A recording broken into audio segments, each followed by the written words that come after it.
Hi, I'm Sibolelo and welcome to my channel where we discuss all things real estate for people that are first-time home buyers or first-time home owners. So today we're going to talk about paying off your bond as soon as possible by adding extra payments into your bond. So first of all, why do we want to make extra payments into our bond? I think the most important reason is because you want to get out of debt as soon as possible. Nobody wants to be in debt. Nobody wants to find yourself in a position where the bank is coming after you because, circumstances have changed and you now can't afford the bond. So the sooner you pay off your bond, the better. So I would say definitely what you do want to do ultimately in your goal is not to pay off your bond in 20 years or 30 years, but to pay it off as soon as you possibly can. So how do we go about that? I'm going to get into that in just a second, but let me start by saying how much do you add into your bond? Step one, you need to remember that there is no amount too little. So the amount that you want to put in is the amount that you can. Whether it's 100 Rand, some people can add in as much as 5,000 Rand. But like I'm saying, some people can only add 100. So any amount goes a long way. Remember that paying extra doesn't have to be the same. So this year you might find you've got 500 to spare, but then next year you get a bonus. So you're saying, well, I can afford to add an extra 700 moving forward. Then you start doing that. It can also work in the direct opposite way. So maybe you find yourself in a position where, something's come up, you've got medical bills or you've got some kind of a situation that's going to be disruptive for the next year or so. So you say, okay, for the next 7 months, I'm only going to be able to pay an extra, 100 instead of 300. But then after that period, you go back to paying 500.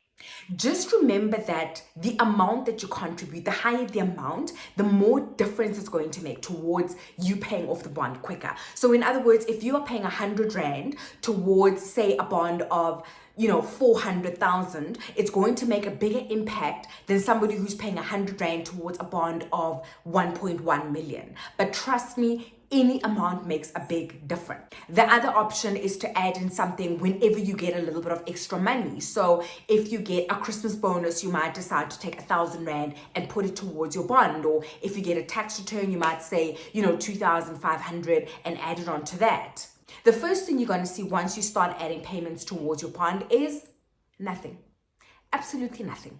Because that's not how compounding works. You don't go to the gym once and walk out looking like Sia Khaleesi. You have to do it consistently. So every month you add in a little bit, just a little bit, like I'm saying, 100 Rand, 200 Rand, 400 Rand. Some people can afford as much as 5,000. But whatever you can, start when you can and contribute a little bit towards it and keep going even when you don't see the results. The second thing that will happen is you might not have noticed, but in your banking app, you'll see that there is a balance that will show how much you owe, and then there is available balance. Now that amount shows what you can draw out of the bond. So once you start adding money into your bond, you will be able to draw the money out at any point that you want to. Now this is the best thing and also the worst thing about adding extra money into your bond. The first thing that I'm saying is the good thing, because say your car breaks down and you've been paying, an extra 2,000 Rand every month towards your bond. You've now got the ability to go in and draw 7,000 Rand in order to fix your car. But it's also the worst thing because at the same time, if there is a Black Friday sale at the iStore, you can go draw that 7,000 Rand and do something stupid. What you need to remember is if you are going to draw from that excess amount, you are going back to, it's the same as not having made those extra payments, right? It's the same as losing weight. Once you put it back on, you might as well have not lost it, right? Because you're right back where you started. The next thing you're going to see when you are paying extra into your bond is that your premiums are going to decrease. You must remember that now that you're paying an extra, say, 300 Rand into your bond, your premium was initially, say, 8,200 Rand. Now you're paying an extra 300 Rand every month. So your premium is now, because your balance is coming down, right? Your premium is going to come down. So whereas it was initially 8,200, you were paying an extra 300 Rand every month. Your premium is now 8,000 because your balance has come down. So the premium has come down. Now what you need to remember, and this is so important, you need to remember that the bank is not your friend. The bank is not your friend. Not the people that work there. The bank, the system, the mechanics, I want to say that the financial algorithms are working against us. It is designed to keep us in debt. So once you start paying extra towards your bond, the system is going to automatically set up your premiums so that the amount is reduced in a way that it goes back to you paying it over 20 years.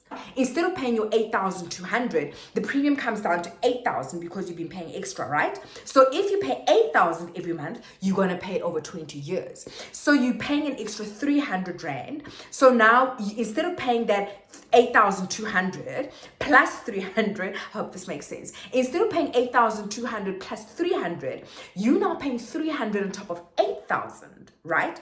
So what we want to do is we want to fix that amount.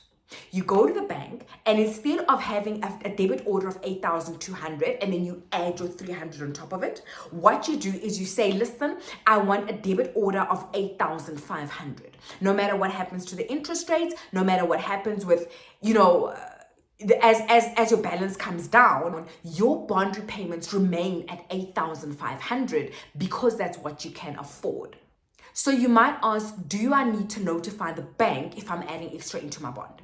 Now, I know there are some countries where if you're adding extra, you need to notify them that you are adding the money so that it goes towards the principal and not just towards the interest. In South Africa, you don't need to stress about that. You can just contribute the money. It just goes towards the balance in any way. If I had to pick one thing that I want you to take out of this video about adding extra into your bond, is start where you are and start now. It doesn't matter how far into your bond you are. It doesn't matter how much you owe or how much you can contribute. Just make a difference.